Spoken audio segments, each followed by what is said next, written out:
Good morning, everyone. My name is Dimanshu Simon.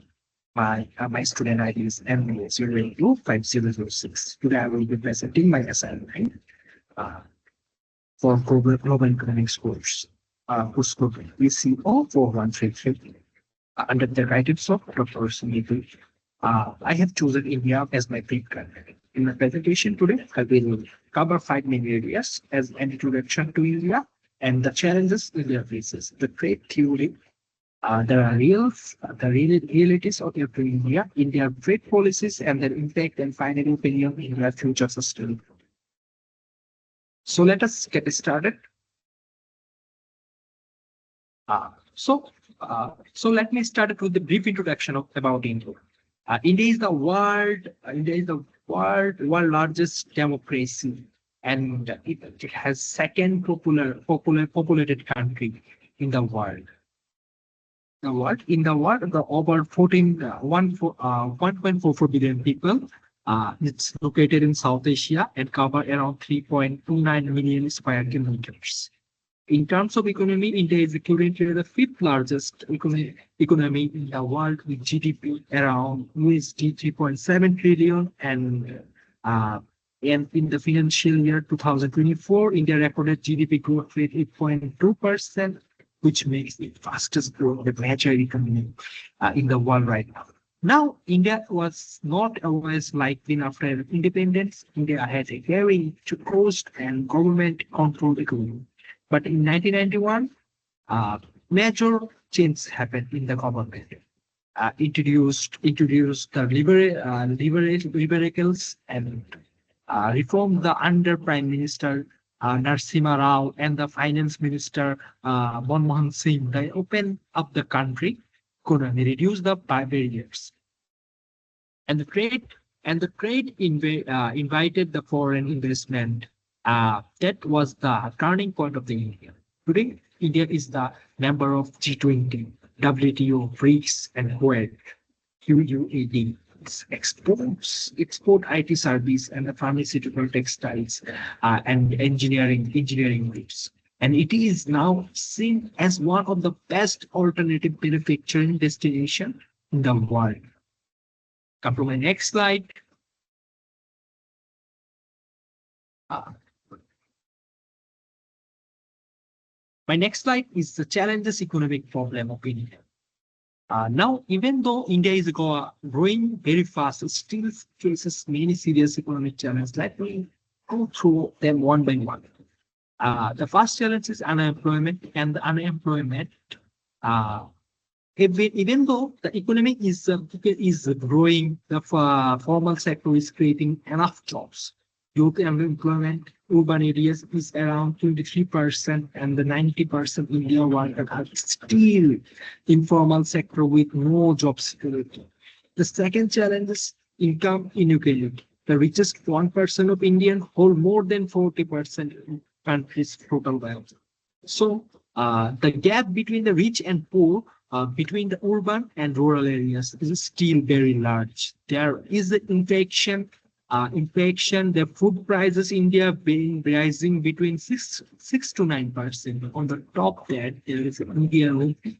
We can 83 rupees US dollar 2024, which makes imports like electronics much more expensive. Fourth is the infrastructure relatively difficult. India still has serious gaps, roads, logistic power supply, and urban facility. This increase the cost of doing business, reduce the export competitiveness. Fifth is the current account difficult. India imports much more in the exports goods. Around US 240 billion difficult for FY 2024, mainly because of the gold import. This makes vulnerable to global price shocks. And the sixth, geopolitical tension. India has border disputes with China and Pakistan. India also pulled out the RCEP trade agreement 2019. Has ongoing trade disputes and US and EU, which add the complexity of the trade environment.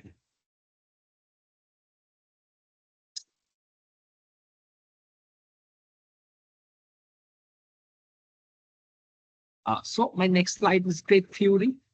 Share only. For the theory part of the assignment, I have chosen the Heckscher-Ohlin theory, also known as the H2 theory. This theory has developed by the Swedish economics Eli Heckscher and Ridley Ohlin. The theory basically says that a country will export products use its most available for the cheapest factor of production, and it will be import product that require factor it does not have enough of. So why does the theory of fit India? Because India has abundant factor of production of labor. India has world's second largest workforce, around 560 million workers. It has a large number of low skilled workers actually, and it produces the 5.5 million graduates every year. And the wages much lower than the Western countries.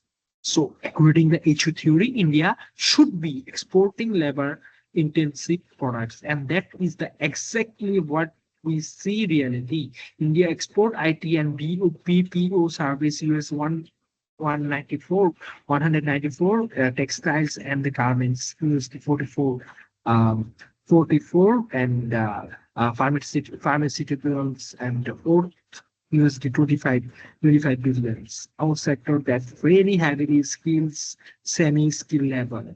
On the other hand, India import the capital intensive goods like heavy machinery, semiconductors. So I choose theory because it perfectly explains India actual trade pattern. I go for my next slide, which is my next slide is international trade policies impact. Now let me talk about the India international trade policies, how they are impact the country overall trade. The first most important policy in 1991 liberalization and reform, because of the India had what was called license large company needed the government permission for almost 18 the government awareness most of this restriction reviewed the import taxes result Indian GDP growth jumped in 3.5%, 6 to 8% consistently. The second major policy was the Make in India launched 2014. The goal was turn India into global manufacturing hub. That initiative attracted around USD 667 billion FDI ATS and boosted the defense electronics and automobiles. So third production link enhance incentive and scam in the PLI introduced to the government of financial and is now the second largest mobile phone manufacturer in the world, India right now. And food from 2022, India has been signing the free trade assessment agreement, expanded export market agreement, UAE and Australia, currently negotiating with UK, EU and Canada. The combined impact the policies has been significant. India total export market is India combined India total market USD to 776 billion FY 2024. Export reached to USD 341 billion. Okay. So I can go with my next slide.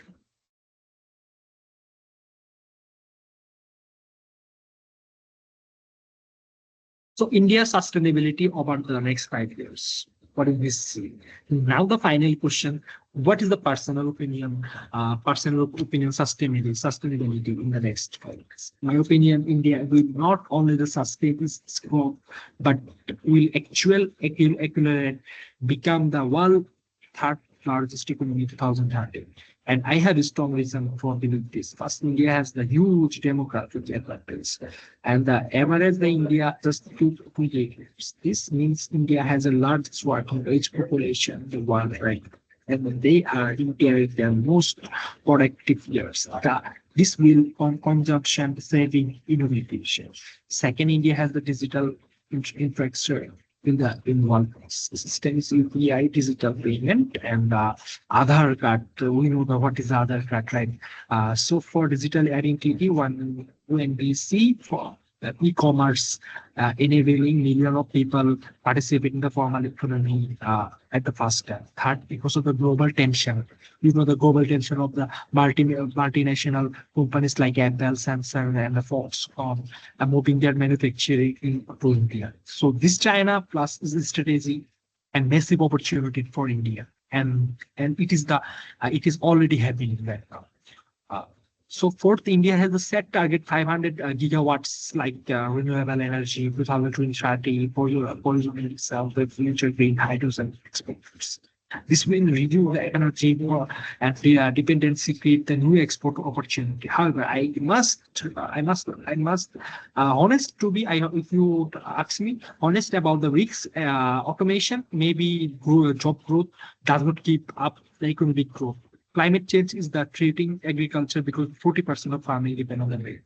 So what the government fiscal the difficult 5.1% GDP limit public spending and graduates and the prepare industry requirement. So in conclusion, I am personally optimistic.